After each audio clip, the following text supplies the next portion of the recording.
Module 1, Securities Legislation. So the first thing to know is that the Constitution Act of 1867 allocates legislative powers between the Parliament of Canada, which is federal, and the provincial and territorial legislatures. The first division is the federal authority. The regulation of trade and commerce is done at the federal level. So this means that banks and insurance companies are regulated at the federal level. The second division is the provincial authority. So provincial legislature has authority over property rights and civil rights in each province. So this means that the marketing of products and services, the rights of investors, policyholders, and pension plan members are all governed under provincial authority. So there's two main takeaways that arise because of the way that we're divided like this. The first one is that Canada is fragmented and inefficient. The second is that regulatory decisions are made more slowly because there's an added level of complexity. So because you have all of these provincially regulated products, and many of them are registered and marketed to different provinces at the same time, it becomes more complex to actually roll them out to each province because of just how many different jurisdictions it has to pass through. So this is why our system is inefficient and decisions are made slower. Countries like the USA, UK, and Australia are centralized, so they don't have this issue. They have more of a degree of uniformity. So in order to get around this complexity, the regulators in all of the provinces essentially came together so that they could offer some consistency between the provinces.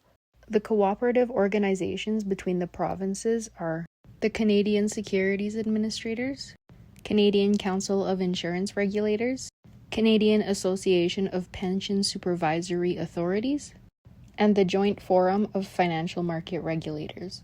However, it's important to remember that none of these provincial organizations actually have any legislative authority. So none of them actually have the authority to make laws or do anything with government spending. These are just things that all of the provinces have essentially signed off on to say, yeah, hey, we're on the same page about this. These are all just kind of measures to counteract the complexities that we face over here. So the main organization that we focus on is the Canadian Securities Administrators. So that's the CSA. So again, it's an informal body, no legislative authority. So all of the provinces are in on it. So it's basically a National Securities Commission, but not really because it's not formalized. So basically, its mission is to protect investors, make sure it encourages fair and efficient capital markets, and then it also wants to protect the market's integrity so that investors will always trust in the markets that they're a part of. So now we're talking about the provincial securities commissions. So this is the actual provinces and the legislative authority of each province. So each province has a separate one. So yeah, this is where the actual provincial authority is at. So yeah, the provincial securities commissions, it could be like the Ontario Securities Commission, the Alberta Securities Commission. It's just all of them have one. And these commissions, they have 3 objectives. And spoiler alert, it's the same ones as the CSA. So investor protection, fair markets, and systematic risk mitigation. That's kind of why this works as a point of negotiation across all the provinces, is because they all have the same objectives. So number 1, investor protection. So this is the legislative rules that prevent fraudulent, manipulative, and misleading practices in the distribution of securities. So this is why we have our rules around disclosure. They handle the investigation of complaints. And it's just the basics. So code of conduct, standards of ethics, professional responsibility, all of that is part of investor protection. And so yeah, the next objective is fair markets. So this is just fair access to markets and price information. So, everybody's on the same playing field. And then they also deter, detect, and penalize market manipulation and unfair trading and all that good stuff. And then these two kind of go hand in hand in order to do number 3. So number 3 was systemic risk mitigation. So this reduces the risk of failure for market intermediaries. So that's, the people who execute orders and things like that.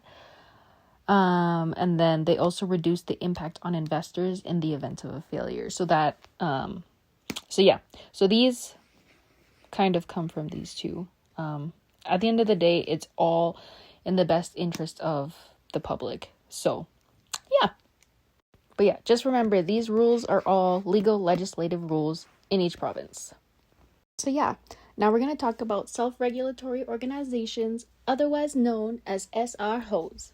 And basically what an SRHO is when these self-regulated organizations are like, actually, you know what? Guess what? I think I'm going to regulate you now. And Big Daddy Provincial Securities Commission gave her permission to do so. So that's exactly what she does. So the two main SROs are IROC and MFDA. So these two, IROC and MFDA, they're kind of similar to the cooperative organizations in that they operate in multiple different provinces. But yeah, so IROC is the Investment Industry Regulatory Organization of Canada, and it basically supervises business activities of investment dealers. So any kind of security trading on a marketplace. And yeah, IROC, she pretty much keeps investors safe by making sure that nobody's taking too much risk. So that kind of manifests in a couple different ways. So there's the capital adequacy ratios, but then it also controls like short selling and things like that. But then the main area of it is employee regulation over like character, criminal history, background checks kind of thing, training and education, so certifications, things like that. And then just compliance and integrity, so it said there like front running. Front running is when you buy a security ahead of a client and then resell it to a client at a higher price so that like you're making the profit. So anything that's self-serving like that, IROC says, no, cannot do that. So that's her. But yeah, and then we have the MFDA, which is the Mutual Funds Dealers Association. It's a nonprofit, but this one is specifically for mutual funds dealers on the distribution side. So it doesn't cover the funds themselves or the fund managers. It's more so like salespeople, branch managers, people like that. It has a focus on sort of like the business structure and like the services. So this would be like business conduct, like having to perform a KYC rule whenever you have whenever you're selling a mutual fund, right?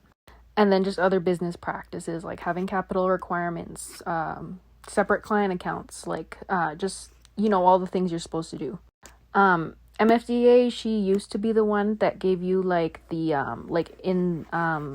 like say you had a mutual fund and one of the members was a part of the MFDA, she would cover you for $1 million of your investment in affiliate. But then yeah, another thing worth mentioning is CDAR. So for anything that has to do with securities, you always have to have, back here with your disclosure and things like that, fair access to marketplaces. All of that comes with an element of information gathering or whatever. CDAR is basically a giant electronic database that kind of has anything that's ever been information regarding security. So like annual reports, prospectuses, statements, press releases, like there's a whole list of them, but that's what CDAR is. It's just what they use to store information essentially. But yeah, these people, like the funds themselves, and then the people who choose what investments are going into the mutual funds, those are more so covered by Canadian Securities Administrators. So it's different. So yeah, basically IROC and MFDA, they both govern their own members. So you have to be like a member of each one, and like all of the big places, like the big banks and everything, they're all like members of these people. So you're good. And then yeah, just the main difference is that these ones are specifically for mutual funds. This is just any type of investment dealer essentially. So yeah. And then if you remember back here, there's sort of an overlap when it comes to insurance companies in particular.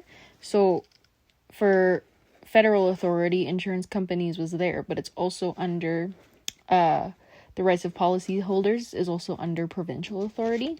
So basically with the provincial aspect of it, in terms of insurance companies, it's basically four main components. So it's the regulation and supervision of insurance companies, just making sure that they're safe and sound. And then the licensing of the insurance companies themselves. This is probably because some life insurance companies, well, most of them, like, will have an element of investment in your life insurance policy. So it's kind of around the securities nature of that. Probably, I think. And then statutory requirements for the contracts. So that's just like the rights of different parties to the contract, which is here rights of policyholders. And then it is also the licensing of agents and brokers. So that's like your qualifications and then renewal of like certificates or whatever that you need. And yeah, that kind of falls under all of this provincial stuff. And then as far as federal authority goes, there is an Insurance Companies Act that is federal. And that's probably what that's talking about. But textbook doesn't go too far into it, so I'm not going to either.